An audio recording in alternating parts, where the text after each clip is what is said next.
Important follow-up for you on our reporting last night on Liz Cheney. Liz Cheney's group Keep America Safe, warning that lawyers who defended people imprisoned by the Bush administration on suspicion of terrorism, those lawyers should themselves be suspected of terrorism, or at least of sympathizing with terrorism.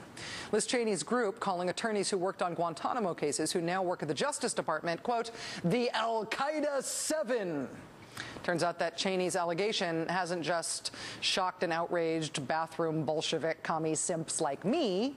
Liz Cheney is also now getting blasted by people like Peter Keisler. Peter Keisler served as the acting attorney general during the Bush administration, an associate counsel to President Reagan. He's a co-founder of the super conservative Federalist Society. Mr. Keisler telling the New York Times that Liz Cheney was, quote, wrong to attack lawyers who defended Guantanamo prisoners. Also criticizing Liz Cheney, John Bellinger, former senior associate counsel to President Bush and legal advisor to the National Security Council. John Bellinger also tells the American Prospect today that Liz Cheney's attack on those lawyers was wrong. Also, Ted Olson, Bush administration Solicitor General. Ted Olson today told Newsweek's Michael Isikoff that Liz Cheney's attack on those lawyers is outrageous.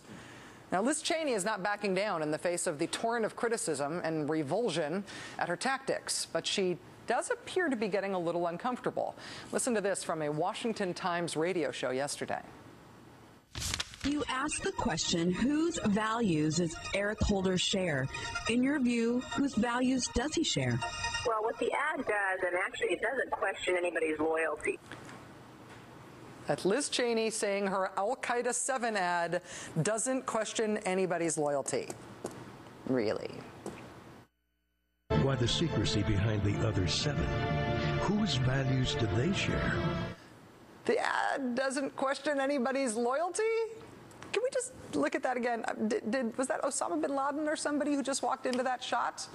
Oh, no. Oh, yeah. Whose value do they share? Oh, yeah. Actually, it's not Osama bin Laden. Turns out it's a leader of Al-Qaeda in Yemen that they put in that shot when they're saying, whose values do these lawyers share?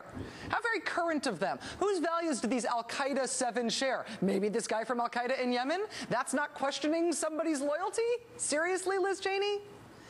As long as we're on the subject here, let it also be known that among the lawyers whose loyalty Liz Cheney is questioning are Pratik Shah. Pratik Shah helped put together arguments for a Guantanamo prisoner's case against the Bush-Cheney administration before being hired by the Bush-Cheney administration as an assistant to the Solicitor General. So, did Bush and Cheney hire Pratik Shah to bring a terrorist sympathizer into the Department of Justice? How about also Trisha Anderson, who helped represent 13 Yemeni prisoners, then got hired as an advisor to the Bush-Cheney administration's Office of Legal Counsel? Did Bush and Cheney hire Trisha Anderson because they wanted to bring a terrorist sympathizer into the Office of Legal Counsel? How about Varda Hussein? Oh, wait, someone named Hussein in the Bush-Cheney Justice Department? Yes, she helped represent 3 Guantanamo prisoners, and then she got hired by the Bush-Cheney Justice Department's Civil Rights Division.